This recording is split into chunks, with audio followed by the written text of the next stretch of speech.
بلکہ جن پر شفاعت کا تکیہ تھا اور ان کے سہارے شرک ہانکتے تھے وہ نیک ہوں تو جنت میں جا چکے ہوں گے، مجرموں اور مشرکوں کے ساتھ کیوں ہوں گے؟ اور اگر ڈھونگی اور بدکار و مکار ہوں گے یا بت وغیرہ ہوں گے تو وہ جہنم کا ایندھن بننے اپنے مقام پر جا پہنچے ہوں گے۔ اب بیچارے مشرک بے یار و مددگار ہو کر اللہ کی رحمت سے مایوس ہو چکے ہوں گے، اسی لیے فرمایا کہ شفاعت کرنے والے سب غائب ہو گئے۔ آج کے زمانے میں نام کے مسلمان جن کو نماز، روزے، زکوٰۃ اور توحید سے کچھ لگاؤ نہیں رہا، بلکہ پیروں فقیروں کی قبروں پر تکیہ لگائے ہوئے ہیں اور دعویٰ کرتے ہیں کہ یہ ان کی شفاعت کریں گے، حشر کے دن معلوم ہوگا کہ کس دلیل سے اپنے شرک کو اسلام ثابت کرتے ہیں۔ آسمان اور زمین کا کسی نے نقشہ بنا کر اسے نہیں دیا تھا کہ اس طرح بنایا جائے، بلکہ اکیلے نے خود ہی بنا دیا۔ اسے اولاد بیوی کی کیوں حاجت ہوگی جو خود ہر چیز کا ذاتی علم رکھتا ہے؟ اسے کسی نائب، پیشکار یا وزیر کی ضرورت ہی نہیں، کبھی اسے فنا نہیں، موت نہیں، وارث بنانے کی ضرورت پیش آئے۔ ہر عیب و نقص سے پاک ہے وہ اللہ، سبحان اللہ سبحان اللہ۔ واضح ہو کہ اس سورت کا نمبر 6 ہے۔ سورۃ الاعراف کی آیت نمبر 172 و 73 کی تشریح میں انسان کو سب سے پہلا سبق یاد دلایا گیا ہے۔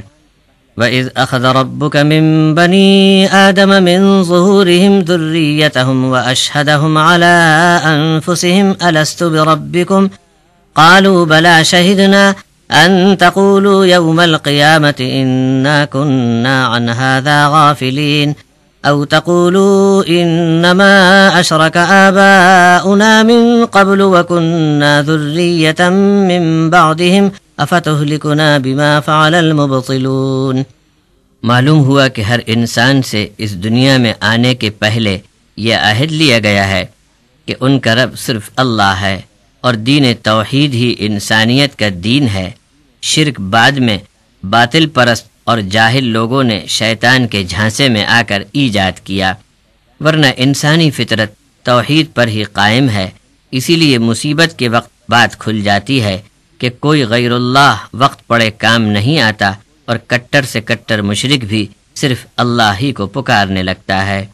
حشر میں اپنے مشرک باپ دادوں کو جھوٹے اور باطل پرست کہیں گے، اور آج دنیا میں اپنے باپ دادوں کے طریقے پر چلنا دین سمجھتے ہیں اور اس پر فخر کر کے اتراتے بھی ہیں، لیکن انسانی فطرت، انسان کا ضمیر اور اس کی عقل اور تجربہ ہر وقت شرک کا ابطال یعنی جھوٹا ہونا ثابت کرتا ہے، اور توحید کا اقرار ہر دل میں سمایا ہوا ہے۔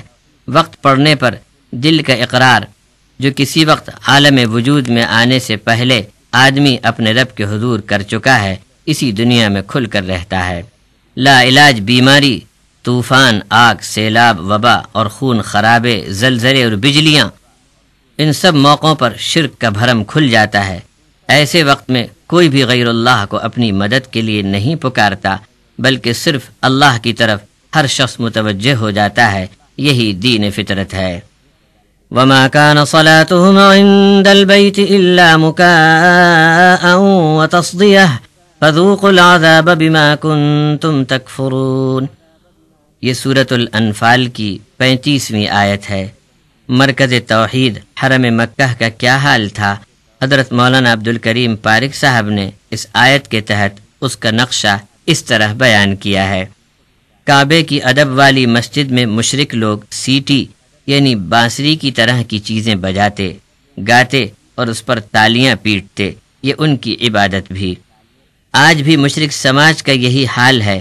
ڈھولک، گانا، ناچنا، تھرکنا، قوالی، باجے، گاجے، پکھراج، گھنگرو، گھنٹا، سارنگی، طبلہ، ساتھ میں عورت کا ناچ، اور وہ بھی طوائف، مخنث، ہجڑے، یہ بھی ان کی عقل کا کمال دیکھو کہ ان سب حرکتوں سے ان کے عبادت کے ذوق کو تسکین ہوتی ہے۔ اس کے مقابلے میں مؤمن اللہ کے سامنے سادگی سے سر جھکا کر بندگی کر کے مطمئن ہو جاتا ہے۔ شرک اور توحید کے اس فرق کو ہر وقت سامنے رکھنا چاہیے، تب توحید کی آدمی کو قدر ہوگی۔